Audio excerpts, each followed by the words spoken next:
नमस्कार। औद्योगिक प्रशिक्षण संस्थानों के व्यवसाय मैकेनिक आरएसी के विषय सैद्धांतिक की पाठ्यचर्या में अंकित वाटर कूलर पर आपको आज मैं प्रशिक्षण प्रदान करूंगा।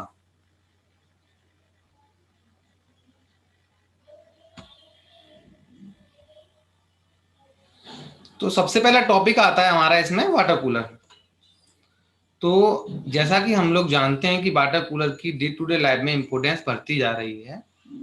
तो वाटर कूलर की अगर बात करें तो वाटर कूलर खुद एक अपने आप में एक अच्छा डिवाइस है या एक अच्छा इन्वेंशन है रेफ्रिजरेशन एंड एयर कंडीशनिंग में, जिसका यूज बेसिकली जो किया जाता है पानी को ठंडा करने के लिए किया जाता है। अगर बात करें कूलिंग करने के लिए तो और भी हमारे पास एपरेटर्स हैं या मान के चलो डिवाइसेज हैं या कूलिंग अप्लायंसेज हैं, जैसे कि रेफ्रिजरेटर है, एसी है। लेकिन हर एपरेटर्स की या डिवाइसेज की अपनी अलग अलग भूमिका भूमिका होती है। यहाँ हम बात करते हैं सबसे पहले वाटर कूलर की। तो वाटर कूलर क्या है? तो वाटर कूलर क्या काम आता है? ठंडा करने हेतु इसको यूज किया था। ठंडा करने के लिए बेसिकली हम रेफ्रिजरेटर को भी करते हैं, लेकिन इसमें क्या है, एक कैबिनेट बना होता है जो कि क्लोज फॉर्म में होता है, जिसमें हम वाटर को स्टोर कर लेते हैं इजीली तरीका से।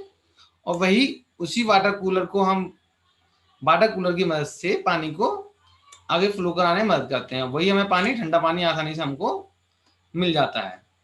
तो कुल मिलाकर अगर हम कहें तो क्या कहेंगे कि ठंडा करने हेतु उपयोग में लाए जाने वाले यंत्र को हम वाटर कूलर कहते हैं। ये कम पावर का प्रयोग कर कर दक्षता पूर्वक कार्य करता है, मतलब कम पावर को यूटिलाइज करता है और एफिशिएंटली तरीका से कार्य करता है। कूलर की जो एफिशिएंसी होती है वाटर कूलर की, वो उसके उपयोग करने वाले लोगों की संख्या पर निर्भर करती है कि यूज करने वाले लोग कितने। जितने ज्यादा लोग इसको यूज करने वाले होंगे तो इसकी दक्षता उतनी ही ज्यादा होनी चाहिए। आजकल विभिन्न स्थान जैसे कि रेस्टोरेंट, थिएटर, ऑफिस कॉम्प्लेक्सेस इत्यादि जगह पर इसको प्यास बुझाने के लिए उद्देश्य से यूज किया जाता है या ठंडे पानी की आवश्यकता पड़ती है। अब बात करते हैं कि वाटर कूलर की संरचना, मतलब वाटर कूलर की कंस्ट्रक्शन के बारे में। वाटर कूलर किस किस तरह से बना होता है। तो वाटर कूलर में जल को संग्रहित करने के लिए, स्टोर करने के लिए एक टैंक स्थापित किया जाता है जो ऊपर साइड में लगा होता है। जैसे हमने आमतौर पर देखा होगा, बस स्टैंड वगैरह है या और भी पब्लिक प्लेसेज हैं, थिएटर वगैरह या मान के चलो और भी ऐसी जगह हैं जहाँ पब्लिक जाते हैं, यहाँ पानी की सबसे ज्यादा आवश्यकता पड़ती है। चाहे हमारा कॉलेज हो, चाहे हॉस्पिटल हो, या और भी कोई ऐसे ऑफिस वगैरह हैं या कोई जहाँ मतलब पब्लिक ज्यादा होती है और पानी की ज्यादा आवश्यकता पड़ती है, तो उस जगह हम वाटर कूलर इंस्टॉल कर देते हैं। उस वाटर कूलर को हो सकता है कि आरओ के साथ भी कनेक्ट कर देते हैं। तो जो वाटर आता है वो पहले आरओ में जाता है, आरओ के जाने के बाद फिर इसमें जाता है वाटर कूलर में। वाटर कूलर में सबसे ऊपर लगा होता है हमारा एक टैंक बनी होती है, उस टैंक में वाटर स्टोर हो जाता है। अब बात करते हैं कि टैंक के आसपास क्या लगा होता है, हमारा एवापोरेटर कॉइल लगा होता है। तो एवापोरेटर कॉइल खुद क्या करता है, जो भी वाटर की हीटिंग होती है, गर्मी होती है, उसको एब्जॉर्ब कर लेता है रेफ्रिजरेंट की मदद से। इस एवापोरेटर कॉइल को हम कूलिंग कॉइल भी बोलते हैं। अब ठंडे जल के निकास हेतु टैंक के नीचे टैप लगा होता है। टैप क्या है, जैसे हम जो पानी निकालने के लिए जिस टैप का इस्तेमाल करते हैं उसको टैप बोलते हैं, मतलब जहां से ठंडा पानी हमको मिलेगा। वाटर कूलर में प्रयोग किए जाने वाले रेफ्रिजरेशन प्रणाली मतलब पार्ट्स कौन कौन से हैं? तो सबसे मेन इसमें कंडेंसर, कंप्रेसर, फैन ब्लेड या जो फैन पे ब्लेड लगा होता है ब्लेड, और इसके अलावा फैन मोटर लगी होती है। और ये कहाँ लगे होते हैं? सारे के सारे जो हमारा वाटर कूलर होता है उसके बॉटम में लगे होते हैं, जो खाली जगह होती है। यह संपूर्ण भाग एक कैबिनेट, मतलब जो पूरा जितना भी पार्ट है, सारे के सारे पार्ट पूरे के पूरे किसमें बंद होते हैं? एक क्लोज कैबिनेट में बंद होते हैं। जैसे कि ये डायग्राम के मदद से हम आराम से इसको देख पा रहे हैं कि देखो यहाँ इसका जो ऊपर वाला पार्ट है इसको बोलते हैं रबर गैस्केट। रबर गैस्केट का मतलब क्या है? ये ब्लैक ब्लैक चीज वाला दिख रहा है ना, ब्लैक। तो इसके हेल्प से ही जो इसका कूलिंग है वो बाहर नहीं निकल पाए, और दूसरी बात जो एक्सटर्नल सोर्स से जो हीटिंग वगैरह एनवायरनमेंट है, एम्बियंट एनवायरनमेंट, वो इस पर इफेक्ट ज्यादा ना डाल सके। अब ये साइड से हमें जो कॉइल नजर आ रही है ये वाली, इसको बोलते हैं एवापोरेटर कॉइल या कूलिंग कॉइल भी बोलते हैं। और ये हमारा ये लगा हुआ है ये फ्लॉट वाल्व।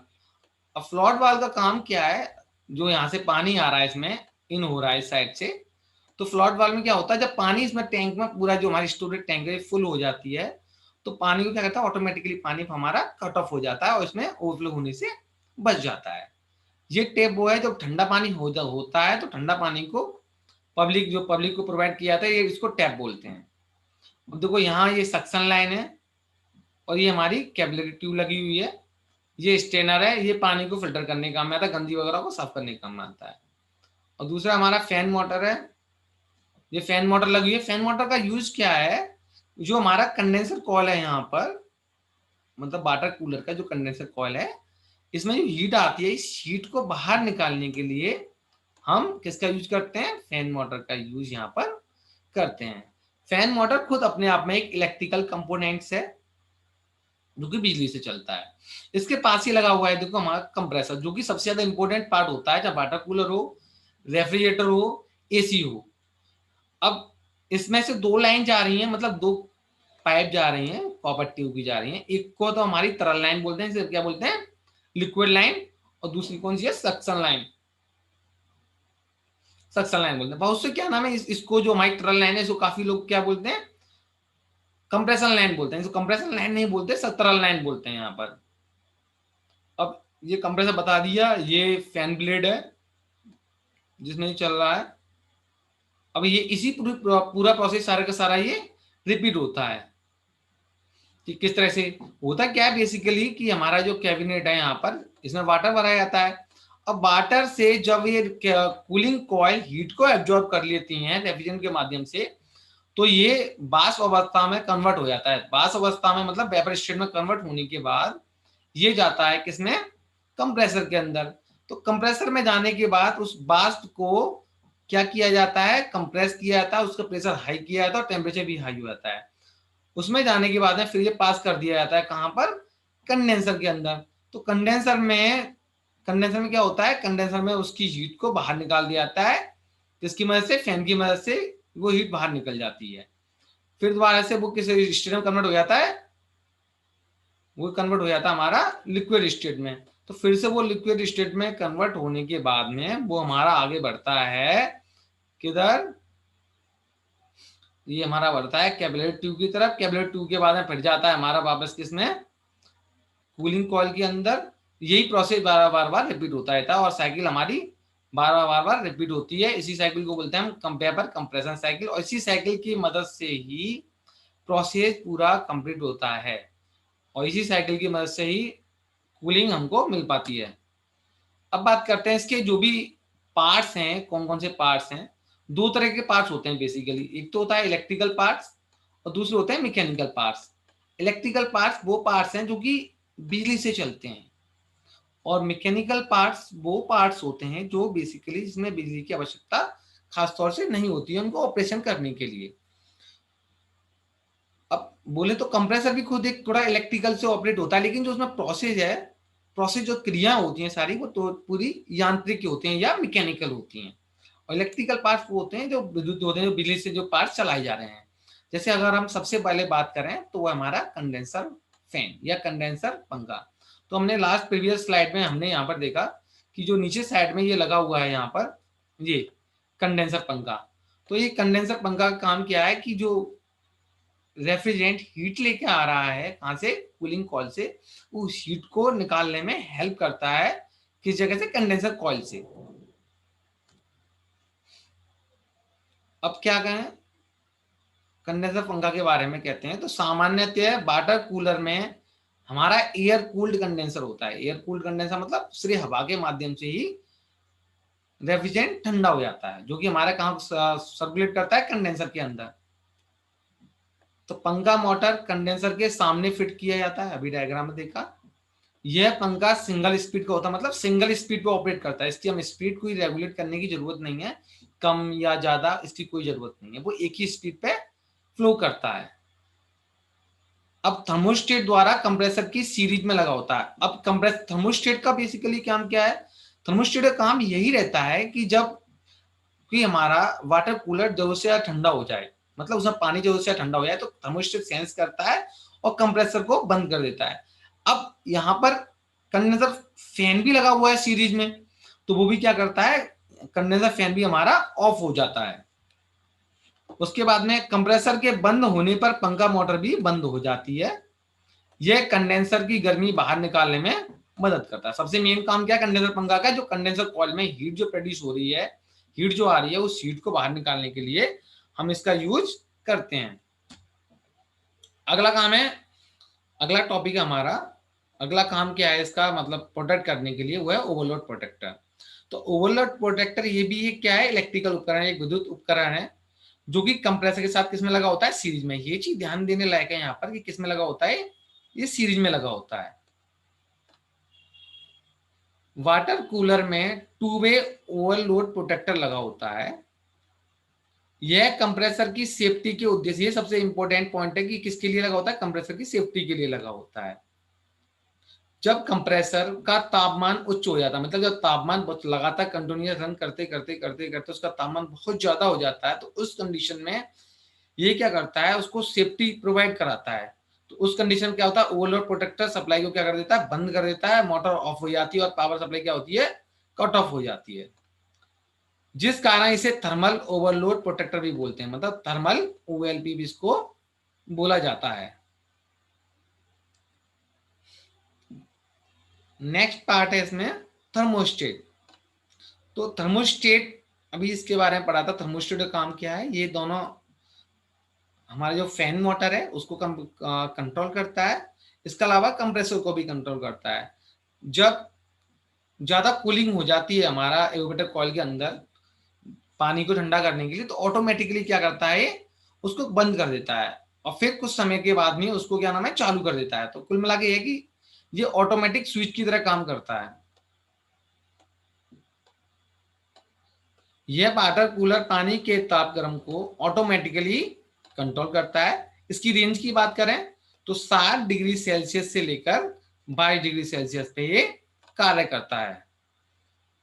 मतलब ये ऑटोमेटिक स्विच की तरह है कि ऑटोमेटिकली कंप्रेसर और फैन मोटर को ऑटोमेटिकली ऑन ऑफ करता रहता है कूलिंग के हिसाब से, कूलिंग हीटिंग के हिसाब से। अब बात करते हैं रिले की।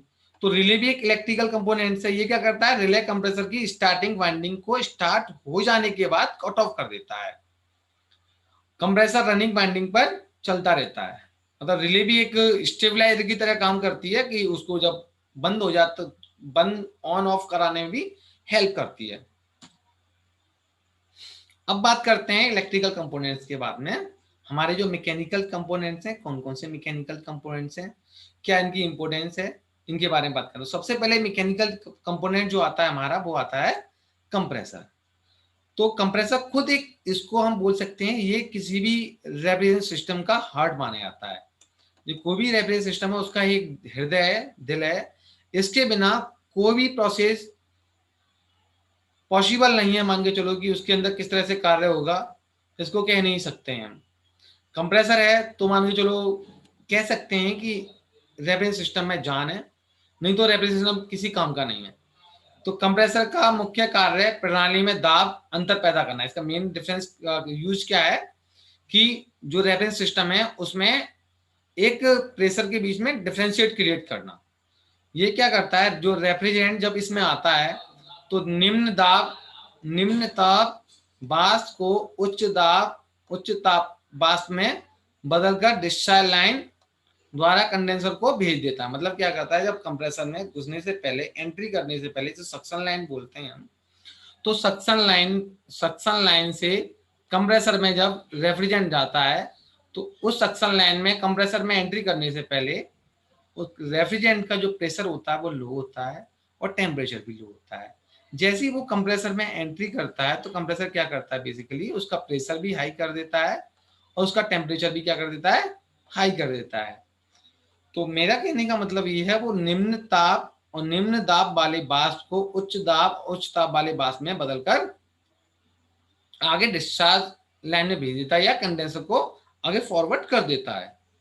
अब बात करते हैं कंडेंसर। तो कंडेंसर क्या है कि जो कंप्रेसर से हमको रेफ्रिजरेंट प्राप्त हो रहा है तो उस रेफ्रिजरेंट की हीट को बाहर निकालकर रेफ्रिजरेंट को लिक्विड स्टेट में कन्वर्ट करने वाले को ही हम कंडेंसर बोलते हैं। तो वाटर कूलर में वाटर कूल्ड कंडेंसर लगा होता है, या एयर कूल्ड कंडेंसर भी लगा होता है। जो छोटे मोटे स्टेज पे जो हमारे वाटर कूलर यूज किए जाते हैं उनको हम क्या बोलते हैं, एयर कूल्ड कंडेंसर बोलते हैं।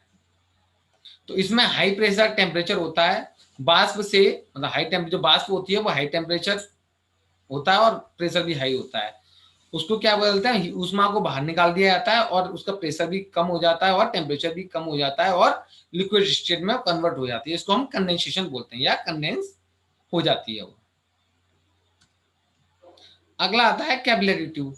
तो कैपिलरी ट्यूब का मेन उद्देश्य यही होता है कि जब डिस्चार्ज लाइन में होते हुए उसके वहां जाता है कंडेंसर, कंडेंसर के बाद में रेफ्रिजरेंट आता है, तो उसके प्रेशर को ड्रॉप कराने के लिए, जो कम करने के लिए हम किसका यूज करते हैं, कैपिलरी ट्यूब का। तो कैपिलरी ट्यूब एक रेजिस्टेंस की तरह काम करती है, मतलब जो रेफ्रिजरेंट का फ्लो है, लिक्विड रेफ्रिजरेंट के फ्लो या बहाव है, उसमें रुकावट पैदा करती है, जिससे इवेपोरेटर में कम दाब पर रेफ्रिजरेंट वाष्प में परिवर्तित आसानी से हो सके। अब बात करते हैं फिल्टर। फिल्टर का मेन काम या ड्रायर मेन काम ये होता है कि रेफ्रिजरेंट में जो भी गंदगी आ रही है या नमी आ रही है उस नमी को एब्जॉर्ब कर लेना या नमी को हटा देना। तो ये कंडेंसर और कैपिलरी ट्यूब के बीच लगा होता है। ये ध्यान देने वाली बात है कि ये कहाँ लगा होता है, बेसिकली कंडेंसर और कैपिलरी ट्यूब के बीच में लगा होता है। इसमें नमी सोखने वाला पदार्थ भरा होता है तथा एक फिल्टर लगा होता है जो रेफ्रिजरेंट को शुद्ध करता है। तो बेसिकली क्या काम है इसका कि ये उसको क्लियर करता है, जितनी भी उसमें इम्प्योरिटीज वगैरह होती हैं, इम्प्योरिटीज को हटाने में पूरी हेल्प करता है, किसी भी तरह की इम्प्योरिटीज ना आ सके। अब ध्यान देने बात ये भी है कि कैपिलरी ट्यूब ही क्यों लगाई जाती है। तो कैपिलरी ट्यूब खुद अपने आप में इसका डायमीटर बहुत कम होता है। हम ये भी जानते हैं, अगर देखो छोटा सा एक इजी एग्जाम्पल लेना चाहूंगा कि जैसे कोई मान के चलो एक चौड़ा रास्ता है, तो हम चौड़े रास्ते में बड़ी आसानी से जा सकते हैं, कोई दिक्कत नहीं होगी, तो उसमें कितनी भी स्पीड से जा सकते हैं, कोई दिक्कत नहीं है। लेकिन अगर इसी रास्ते को अगर हम छोटा कर दें, तो छोटे रास्ते में क्या होगा, हमारा जो जाने का फ्लो है वो कम हो जाएगा, हम बहुत धीरे धीरे धीरे से बचने की जाने की कोशिश करेंगे। तो यही किसी तरह कैपिलरी ट्यूब ही काम करती है। अगर हम बात करें फिल्टर की, तो फिल्टर की क्या है, जैसे कि नॉर्मल लाइफ, अगर रूरल लाइफ या कहीं होता है, हम लोगों ने देखा होगा बहुत जगह फिल्टर लगा होता है। जैसे कि हमारा छोटा सा वाटर टैंक वगैरह होता है, उसमें भी थोड़ा सा हल्का सा फिल्टर लगा देते हैं। फिल्टर का काम वही होता है गंदगी वगैरह को रोकने के लिए। तो ऐसे ही इसमें क्या नाम है, इसमें भी लगा होता है हमारे वाटर कूलर में जो भी इम्प्योरिटीज आ रही हैं कंडेंसर के बाद में, तो उसमें थोड़ी बहुत उसमें रेफ्रिजरेंट में हल्की सी नमी होती है, मॉइस्चर होता है। वो मॉइस्चर किसी भी अगर इवेपोरेटर पहुंच जाए या कंप्रेसर पहुंच जाए, तो हमारे डिवाइसेज हैं, कंपोनेंट हैं वाटर कूलर के, वो खराब हो सकते हैं। तो उसको एब्जॉर्ब करने के लिए ड्रायर या फिल्टर लगा होता है। अगला क्या है, एवेपोरेटर कॉइल। तो एवेपोरेटर कॉइल वही कॉइल है जहां हमारा वाटर टैंक के आसपास, कैबिनेट के आसपास जो कॉइल लगी होती है। इसका मेन काम क्या है, जो भी वाटर के अंदर मॉइस्चर, वाटर के अंदर जो भी हीट है उस हीट को एब्जॉर्ब करने में ये हेल्प करती है। अब वाटर कूलर की क्रिया विधि की बात करें, तो वाटर कूलर की क्रिया विधि वही है जो अभी सेम हमने लास्ट टॉपिक में पढ़ी, लेकिन थोड़ा इसमें डिटेल में पढ़ लेते हैं। तो वाटर कूलर को सप्लाई देने पर उसमें क्या होता है, लगा कंप्रेसर चालू हो जाता है और गैस रेफ्रिजरेंट को कंप्रेस करके उच्च गैस रेफ्रिजरेंट में परिवर्तित करता है। इसके पश्चात उच्च दाब गैस रेफ्रिजरेंट कंडेंसर में भेज दिया जाता है। कंडेंसर में रेफ्रिजरेंट ऊष्मा त्याग कर गैस अवस्था में परिवर्तित हो जाता है। द्रव रेफ्रिजरेंट कैपिलरी ट्यूब तथा ड्रायर में प्रवाहित होता हुआ एवोपरेटर में प्रवेश करता है। यहाँ पर द्रवित रेफ्रिजरेंट एवोपरेट अवस्था में परिवर्तित हो जाता है। अब जो एवोपरेट हुआ है हमारा रेफ्रिजरेंट, यह वाटर कूलर में लगे स्टोरेज टैंक में एकत्र जल द्वारा ग्रहण कर लिया जाता है और जल ऊष्मा त्याग कर ठंडा हो जाता है। वाटर कूलर में भरे ठंडे जल का तापमान स्थिर रखने हेतु थर्मोस्टेट बल्ब का प्रयोग किया जाता है। जो जल का तापमान कम होने पर वाटर कूलर बंद कर देता है एवं तापमान अधिक हो जाने पर वाटर कूलर को फिर से प्रारंभ कर देता है। मतलब कहने का यही है कि जो प्रोसेस चलता है हमारा इसके बीच में, कि जो कंप्रेसर है, कंप्रेसर से पहले हमारा क्या होता है, सक्शन, मतलब जो लाइन होती है सक्शन लाइन लगी होती है, सक्शन लाइन से लगा होता है हमारा एवेपोरेटर कॉइल, और एवेपोरेटर कॉइल के बाद लगा होता है हमारा कौन सा, कैपिलरी ट्यूब, इससे पहले लगा है कंडेंसर। तो यही प्रोसेस बिल्कुल सेम वेपर कंप्रेसर साइकिल में ये फ्लो होता है कि एवेपोरेटर जो लगा है वो वाटर टैंक के पास में लगा हुआ है, जहाँ हमारा वाटर स्टोरेज टैंक के पास में वाटर स्टोर है। इसके बाद में यहाँ से हीट लेता है, फिर जाता है कंप्रेसर के पास में, कंप्रेसर इसको क्या करता है, कंप्रेस कर देता है और हाई प्रेशर हाई टेम्परेचर पे इसको आगे फॉरवर्ड करता है। फिर जाता है कंडेंसर में, कंडेंसर में इसकी हीट को बाहर निकाल दिया जाता है, फिर ये लिक्विड स्टेट में आ जाता है। लिक्विड स्टेट में आने के बाद फिर जाता है कैपिलरी ट्यूब में, यहाँ इसका प्रेशर ड्रॉप हो जाता है। फिर नेक्स्ट जाता है ये किसमें, एवोपरेटर में।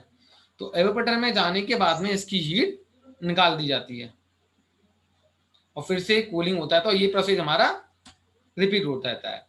तो वाटर कूलर में रेफरेंस चक्कर सेम है कि वाटर कूलर में रेफरेंस चक्कर होता है, एक एवरेज साइकिल होती है, कंडेंसेशन होता है, ये क्रिया चलती रहती है।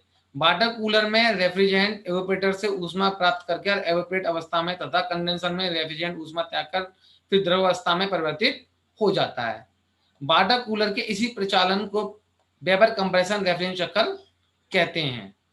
जैसे कि ये हमारा प्रोसेस है, तो इस प्रोसेस में समझ में आ रहा है कि जो हमारा एवोपरेटर है यहाँ हीट ले ली जाती है, हीट लेने के बाद फिर ये आगे जाता है, वो जाता है किसमें, कंप्रेसर के अंदर, कंप्रेसर में इसको कंप्रेस किया जाता है। उसके बाद ये जाता है डिस्चार्ज लाइन में, डिस्चार्ज लाइन में इसकी हीट निकाल दी, सॉरी डिस्चार्ज लाइन के थ्रू कंडेंसर में आता है, कंडेंसर में इसकी हीट को बाहर निकाल दिया जाता है। फिर जाता है कहाँ पर, हमारा रिसीवर लाइन में, रिसीवर लाइन में जाने के बाद में फिर जाता है एक्सपेंशन वाल्व, फिर उसके बाद चला जाता है फिर से एवोपरेटर में। इस जगह एवोपरेटर में हीट ली जाती है और यहाँ पर कंडेंसर में हीट बाहर निकाली जाती है। वाटर कूलर में प्रयुक्त होने वाले कुचालक पदार्थ कौन कौन से, मतलब कौन से इंसुलेशन पदार्थ हैं जो उसकी हीट इसमें आसानी से अंदर नहीं आने देते, बाहर की हीट है, और इसकी कूलिंग बाहर नहीं जाने देते। एक है हमारा सबसे पहले ग्लास वूल, यह एक अकार्बनिक पदार्थ है जो फाइबर के रूप में उपलब्ध मिलता है मार्केट में। एक दूसरा है पॉलीयूरेथन, तो ये भी एक कुचालक पदार्थ है जो कि फॉर्म के रूप में प्राप्त होता है। इसकी सेल जो होती है वो खाली, मतलब जगह जो होती है ना खाली खाली होती, गैस भरी होती है जो कुचालक सेल में, मतलब सेल जो है खोखली जगह उसमें क्या ऐसी गैस भरी होती है जो कि अपने आप में कुचालक है। अगला है हमारा एल्यूमिनियम सिलिकेट, यह अधिक तापमान सहन करने वाला कुचालक पदार्थ है। तो सारांश की बात करें, सारांश यही है कि हमने आजकल जो हमारा डे टू डे लाइफ है तो उसमें इसकी इंपोर्टेंस बहुत ज्यादा बढ़ती जा रही है। जैसे कि रेस्टोरेंट, थिएटर, ऑफिस कॉम्प्लेक्स इत्यादि पे प्यास बुझाने के लिए इसको ज्यादा यूज करते हैं, और ये इसका यही नहीं और भी काफी जगह इसको हम यूज करते हैं। तो हमने इसमें ये भी सीखा कि किस तरह से कहाँ इसको यूज किया जाता है, कौन कौन से इसके बेसिकली पार्ट्स हैं, कौन से मैकेनिकल पार्ट्स हैं, कौन से इलेक्ट्रिकल पार्ट्स हैं, कौन सा इंपॉर्टेंट पार्ट्स है, कौन सा इंपॉर्टेंट पार्ट किस तरह से यूज किया जाता है। अगर बात करें संदर्भ की कि इसको हम और डिटेल में कहाँ से पढ़ सकते हैं, तो इसके लिए मैंने रेफरेंस में दो चीजों का खासतौर से यूज किया है। एक तो आर्यन पब्लिकेशन की बुक आती है जो कि टोटली एनएसक्यूएफ की लेवल 5 पे निमी पैटर्न पे आधारित है। दूसरा विकिपीडिया का यूज किया है। आज मैंने वाटर कूलर पर आपको प्रशिक्षण प्रदान किया है। आशा है आपको ये प्रशिक्षण भविष्य हेतु मददगार होगा। धन्यवाद।